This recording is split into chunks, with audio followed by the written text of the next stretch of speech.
Hey folks, Anthony Owens here with McKee Financial. Thrilled to kick off this episode of McKee's Market Movers. Before we dive in, a quick disclaimer. The opinions voiced in this material are for general information only and are not intended to provide specific advice or recommendations for any individual. All performance reference is historical and is no guarantee of future results. All indices are unmanaged and may not be invested into directly.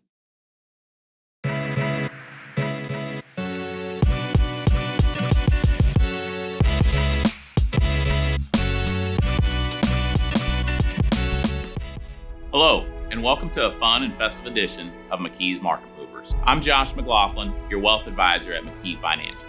Today, we're going to be reviewing the month of June and recapping the first half of 2024. Historically, June tends to be fairly flat when it comes to investment returns. However, this month, the markets impressed us with a 3.5% return for the month. We also hit new intra-day highs, crossing over 5,500 for the first time. S&P is now up 15% halfway through the year, and that ranks for the 21st best start since 1990. Now, we're also 6 positive quarters out of the last 7.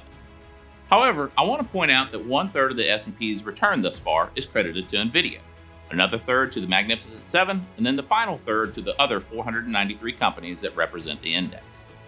Now, in comparison, the equal weighted index is up 4% thus far. Oh, speaking of Nvidia, it surpassed Microsoft's market cap this month. It now is the largest company in the S&P 500, representing 7% of the index. The month of June brought the Fed and investors some welcoming inflation data. Both the CPI and PCE reports came in cooler than expected. This is important as we're all awaiting for the Fed to initiate its first rate cut.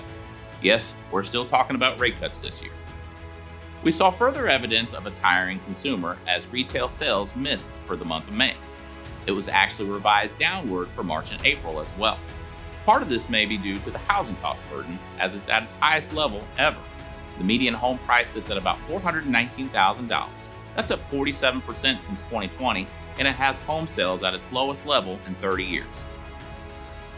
June provided us our first glimpse as what's to come with the presidential election, as Americans tuned in to the first presidential debate. Headlines the following day were centered around the debate, and we expect plenty more of that from now all the way up until November. Now looking ahead, the seasonal setup for July is promising. Since 1950, the S&P 500 is averaging a return of 1.3% and is up 60% of the time. Remarkably, the index has traded higher in the month of July every year since 2014. So with the holiday coming up, let's not forget fireworks, cookouts, and fun times with friends and family on this 4th of July.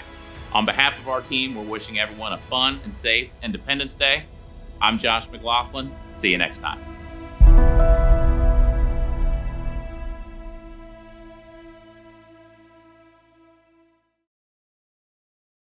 Securities offered through LPL Financial, member FINRA SIPC. Advisory services offered through Gladstone Institutional Advisory LLC, a registered investment advisor. Gladstone Institutional Advisory and McKee Financial Resources Inc. are separate entities from LPL Financial.